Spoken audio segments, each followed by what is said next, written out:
You know the breaking news, the indictment of former President Trump, another indictment, 4 charges based on the activities, the actions that led to January 6th.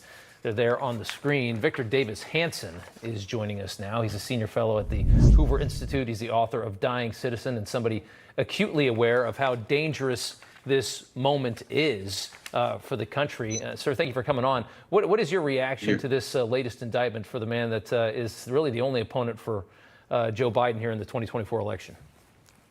Well, there was no really data. There was no evidence. There was no order to do this, and I command you to do that. I mean, he said, walk over to the Capitol peacefully and protest. That's the First Amendment right. According to the logic of this, Rob, we would have to indict all those Hollywood stars in 2016 that got on TV and said, electors do not honor the vote of your states, do not honor it. We would have to indict Jimmy Carter because he said Donald Trump was not legitimately elected. He was created by the Russians. We'd have to go after Hillary Clinton. She said this election is not legitimate, and I am joining the resistance. That was an active metaphor of the World War II resistance. We could go back to 2004 and say 35 House representatives tried to deny George Bush's reelection by throwing out the Ohio results. Jill Stein sued to stop the voting machines.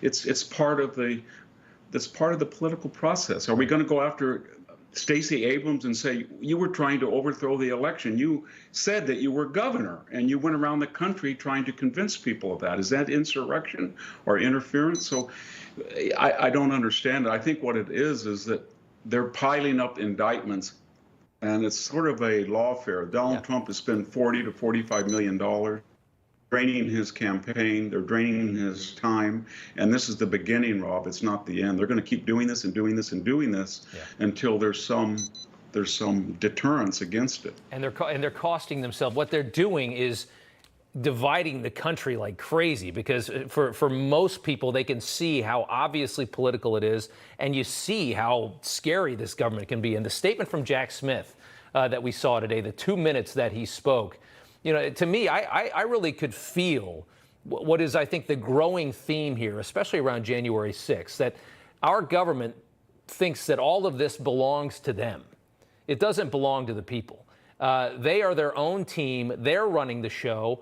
They don't care much about what the people really think anymore, and they are very enraged about January 6th because it was the first time that they really had to feel something that was that powerful. I mean, they're very protected by a lot of the things that they do to this country, the damage they do to this country. Everybody talks about the summer of 2020, how awful that was. Do you think the government cared about that? They didn't care. No, I mean, that's the big question, isn't it? There's no equality under the law. So the American people are saying, if you destroy subpoenaed devices or you erase emails, is that a felony like Hillary Clinton? If you take papers out when you were a senator, when you had no prerogative to declassify them, or vice president, and nobody knows until you're caught 16 years later, is that a felony that Joe Biden did? We could go on and on and on and on for almost everything that Donald Trump is indicted for. Whether it's the phone call to Ukraine, you've got a Biden phone call. It's almost a perfect symmetry, and they have deliberately weaponized the jurisprudence of this country. And you know, the sad thing is people have lost confidence in the integrity and the equality of the laws. And when you have that occur, you don't have a country anymore, at least a constitutional state. It's true. You always put it so well, sir.